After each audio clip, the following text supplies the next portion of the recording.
Good evening, Bios Baptist Church.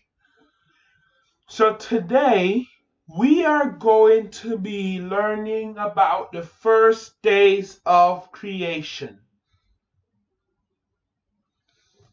This is our new book for this quarter. It is the same name, but we have changed the picture. Wait, why am I putting it back in the box? I don't know what I'm doing up there. Anyway,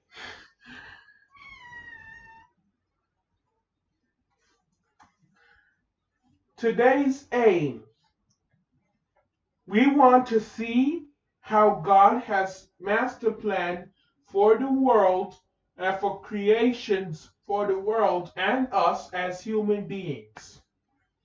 The principle, to remember that in the beginning God created the heavens and the earth. How can we apply this lesson to our lives?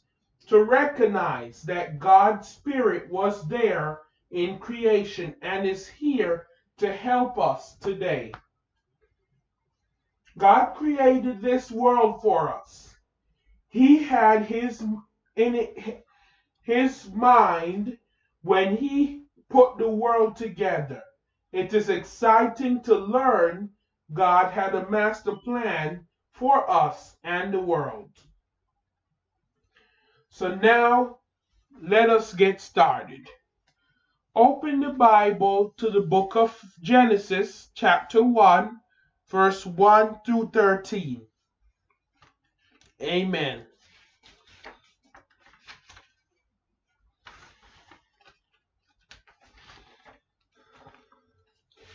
In the beginning, God created the heavens and the earth. And the earth was without form and void, and darkness was upon the face of the deep. And the Spirit of God was moved upon the face of the waters. And God said, "Let there be light." And there was light. And God saw the light, that it was good. God divided the light from the darkness. And God called the light day, and the darkness he called night. And there was the evening and the morning, and were the first day.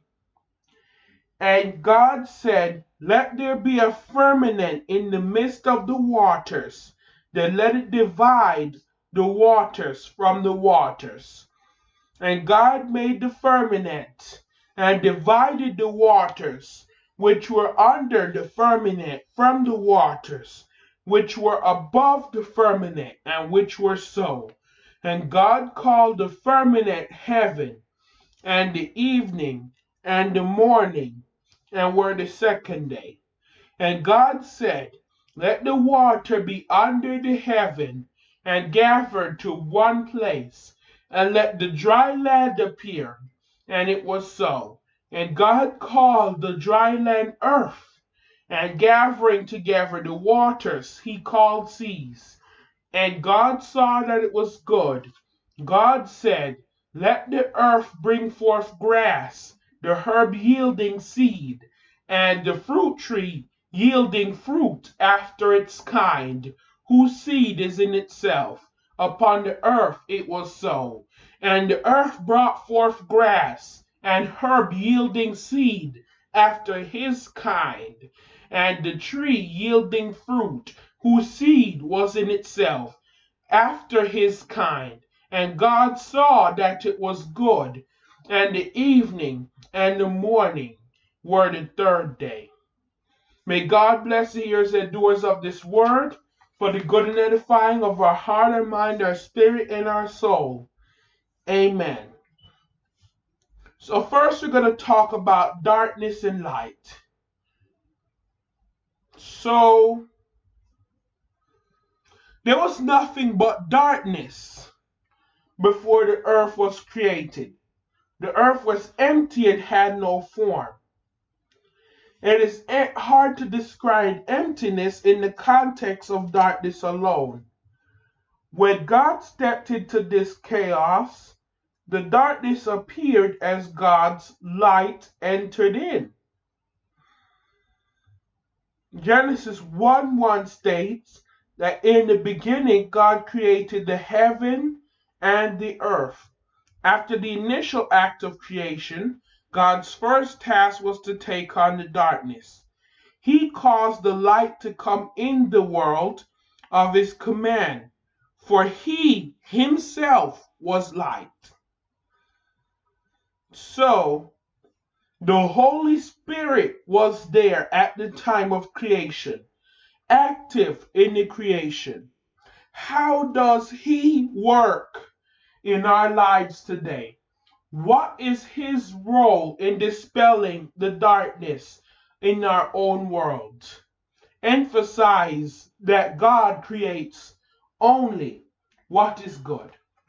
Now, I was very confused because many of us may feel, well, how is it possible for the earth to have light and there is no sun, there is nothing? The only thing to light up the earth could have been the sun, could have been the stars, which are other suns, could have been the magma pouring out of the earth, which was used to form it, but that was just the scientific part. Let's stick to the biblical part. God is light. He lit up the earth with his Holy Spirit. When he came onto earth, there was light. We as human beings, before we are founded by God, we are into darkness, complete and total darkness. We could be in a bright room with all the lights turned on. We are in darkness. We are blind. We can't see anything. We're in darkness. But when the light turns on, that's when God enters into our heart. Before God can fix anything, he has to be in it. The Holy Spirit was there from the beginning. And you know what was happening? You know why the earth was in darkness? Because the devil, or Lucifer, he was already there, ahead of them. Remember, God already casted Lucifer out of heaven for trying to move his throne above God's throne. And where did he cast him? To earth.